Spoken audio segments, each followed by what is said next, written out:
Hello, everyone. This is Chala, Dincoy, CEO and founder of The Repositioning Expert, coming to you with another edition of my podcast, The Naked Marketing Podcast, where we talk about our honest marketing mistakes. I have here all the way from Australia. It is 5 a.m. in the morning, you guys. She is up. She looks great. And she's with us, Jodi Woelkerling. Welcome. Thank you so much for having me on, Chala. So tell us who you help and what you do, Jodi. So I specialize in resilience. Now that is primarily working business to business rather than business to consumer. And it's around helping people build their individual resilience, helping leaders with their resilience, but also leading their team in a way that helps their team with resilience, and then taking it up to a business cultural level, and how do you build a culture that is resilient to the stresses that happen. So it's very timely. It's very timely. You must be very busy. What's happening in the world of, resilience with your business because of COVID?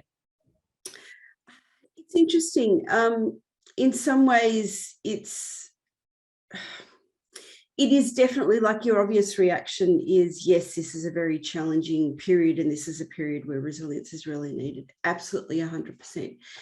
But the other side of it is also a period where businesses have almost gone in a survival mode in terms of spending. And I'm guessing you found this in marketing as well. I'd love you to confirm, actually. It's almost as if they're directing their spending to the things that are obvious in terms of keeping the doors open and keeping them operating, because some businesses are excelling during this period. There's more of them that are really quite struggling and concerned. So then they direct their spending accordingly, which it's funny, while I understand it, it actually also means that a lot of those really important things, like what you do and like what I do, don't get attended to, and what doesn't get sort of focused on often becomes a bigger problem. So yeah. Well, it's interesting you say that, because like, I'm in Canada, so I don't know if your clientele is mostly in Australia, but I found, and my 100% of my clientele is not in Canada, it's in the US. So what I found is, and maybe it is a cultural thing, because I have no idea what the rest of the world is behaving like, but most of the businesses that I talk to, marketing is on fire. So there's certain, because like, they realize it's do or die now, even more so if people are doing well, they want to shift to online. If they've lost business, they want to learn new funnels. I mean, that's what I had to do when I had to be resilient. I was in the fetal position like a year ago. I didn't know how I was going to feed I'm a single mom. So I had to learn, because I used to speak at conferences. I used to travel, and they shut the borders in March. So that was pretty much gone, Jodi. So I had to figure out, how do I create a multiple six-figure, close to, $500,000 by myself, again, sitting in my office. And it's coming back, because I found that marketing is the biggest pain point for a lot of people. Now, having said that, I don't know, do you mostly work in Australia or everywhere? Primarily, historically, yes, it's been Australia. I'm looking to branch out a lot more in terms of internationally, hence why I'm talking to people. Yes, you're going to have to get up early again. That's true. Yeah, so I mean, if that's the case, for sure, I think there's a lot of momentum, especially in the United States. And there's something called the Great Resignation. I don't know if you're facing that in Australia. Is that the case?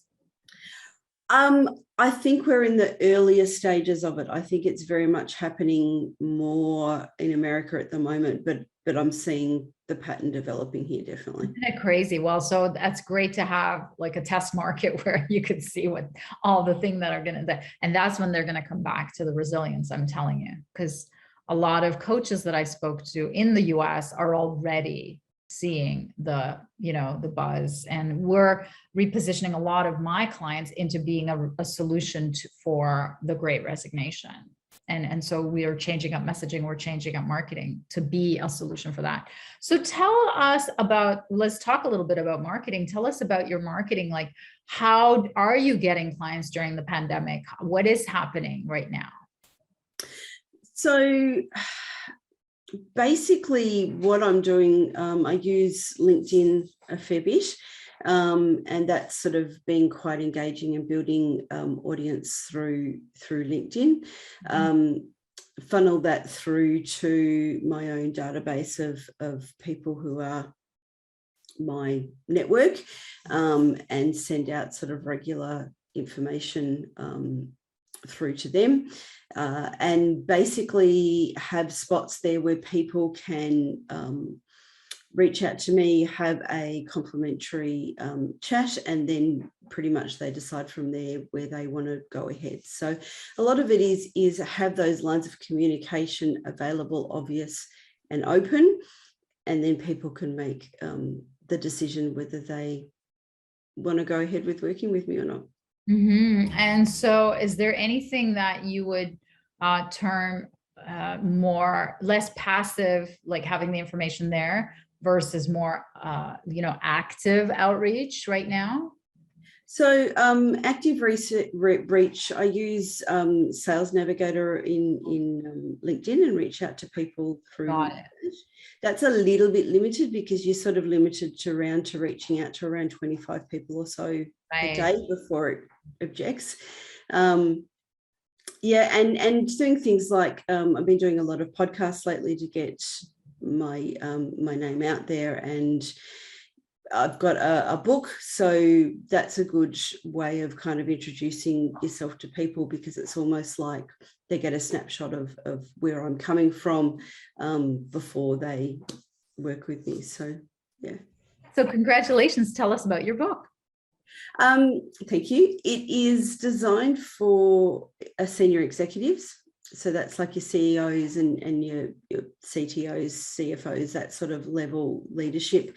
And it is around what are some of the most common cultural issues and cultural mistakes that I see in businesses. And it's designed as almost like a real self-realization book, where they can look at the explanations, look at the case studies and go, we've got that problem, or no, that one doesn't apply to us, or that sort of stuff. So I always run from the philosophy that awareness is half the battle. So it's an awareness piece. That's awesome. So let's get to the naked marketing part where you're going to get honest. So tell us about your big marketing mistake that you made in your business.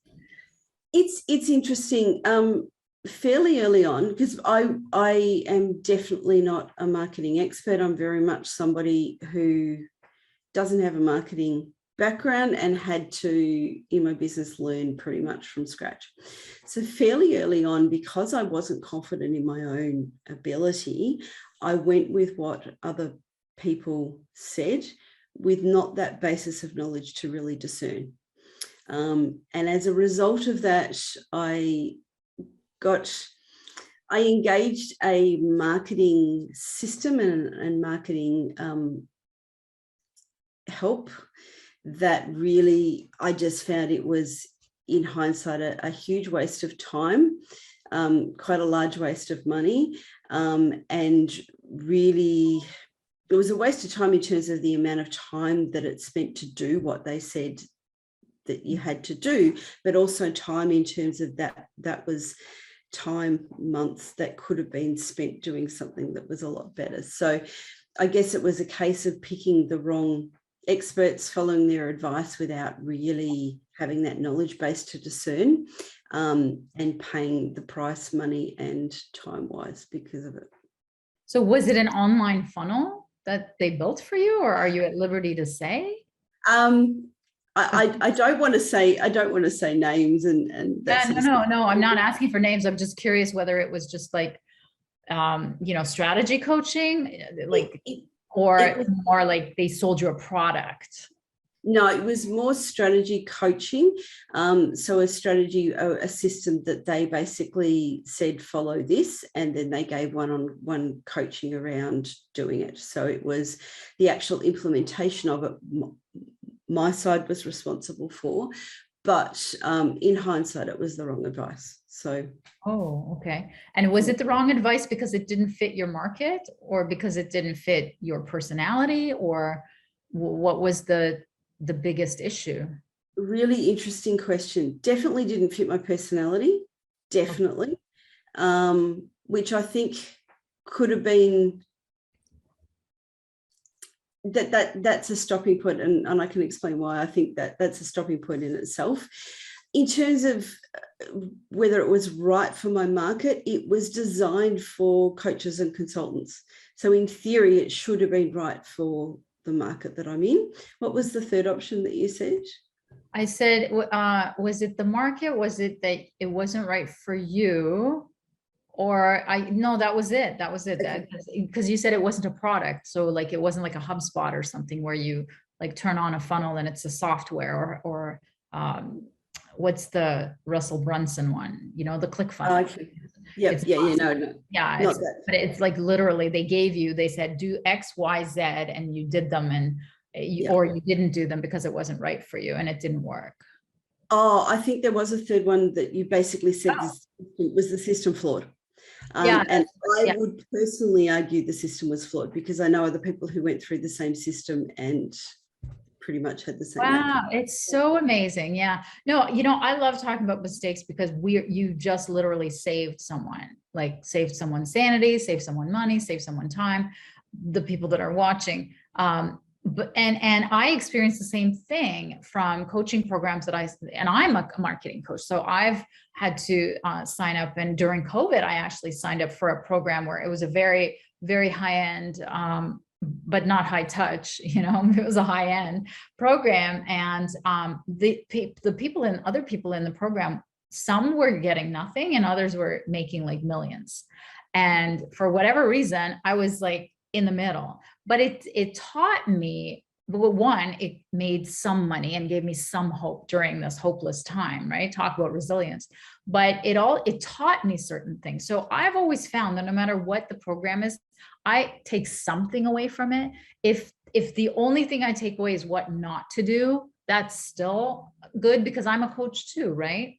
So I commiserate with you. Now, let's talk about the learning though. You could literally say that about anything. Like I just had my kitchen remodeled. I don't know anything about construction. I don't know anything, just like you didn't know anything about marketing. What would have made a difference? Like, what do you recommend? What is your parting advice to people to avoid this problem? I would say give yourself more credit than you thought. As I said, I had this thought in my mind, I know nothing about marketing. Let's find sort of experts who can help. So I would say don't go with blind trust. Educate yourself as much as possible and listen to your gut. I'm a big believer of listen to your gut. The other way people say it is your intuition. I prefer gut because it sounds less kind of woohooing out there. You take in a lot of information and know a lot more than you realize, and a lot of the time your gut will tell you whether something is the right thing to do or not. And I've found in my business in general, as I go along, listening to my gut is generally the right way to go. So in looking at that program, because I didn't come from a place of my own confidence, I didn't trust my gut. So that's been the first thing I say. You give yourself credit that you know more than what you do. And really look for that authentic fit. So since then, I've actually recently just finished another program, which was just phenomenal. And a lot of the way I selected that was, does this feel right? Do these people have a very similar philosophy to where I come from? So I would say that more than anything, trust your gut and find experts that align with that gut feel as much as possible, and how you authentically do your business as much as possible. And also educate yourself as much as possible. So as you get bigger, obviously you can't do everything yourself, but if you know the basics yourself rather than the blind trust, you've got a lot more of a knowledge base to be able to make decisions from. That's wonderful. Now, if one thing I could add is, and you may not be that kind of person, but I am, is talk to their other clients. Like do the homework. I know it's heavy lifting, but like actually reach out. And now it's so easy to jump on a 2-minute, 5-minute Zoom and just check. did you get the ROI? Do you have a similar business to mine? You know, like I was interviewing a new bookkeeper and her only reference was her coach or her business coach who, you know, like they had some sort of barter. So like, if I hadn't gotten on the call and hadn't actually had the conversation, I would never have discovered it. And so like, I was too scared to give her all my passwords for all my banking. So I ended up hiring someone else and it's been wonderful. So like do the work to check on their, whether they were able to help someone who was exactly like you. It's a really good point. And I guess in the case of the recent program I've just finished, it was almost a given because they were recommended by two people. Ah, well, there you So go. before I even spoke to the marketing organization. So that's probably why I didn't mention it, but yeah. That's totally. why. That's good. So how do we reach you, Jodi? Probably the best way is on my website. So it's just jodiwoelkerling.com. So I'm assuming in the show notes you'll see the spelling of my name. I'm also very active on LinkedIn, so they can look for me on LinkedIn as well. But yeah, in terms of the full range of what I do and what I offer, the website is a really good place to start. So, but folks, don't call her for another 4 hours. Normally she'll be not in the office, right? But yeah, exactly. I love it. Thanks for being here and especially, you know, getting up for us so early. No problems. Thank you so much for having me on, Chala.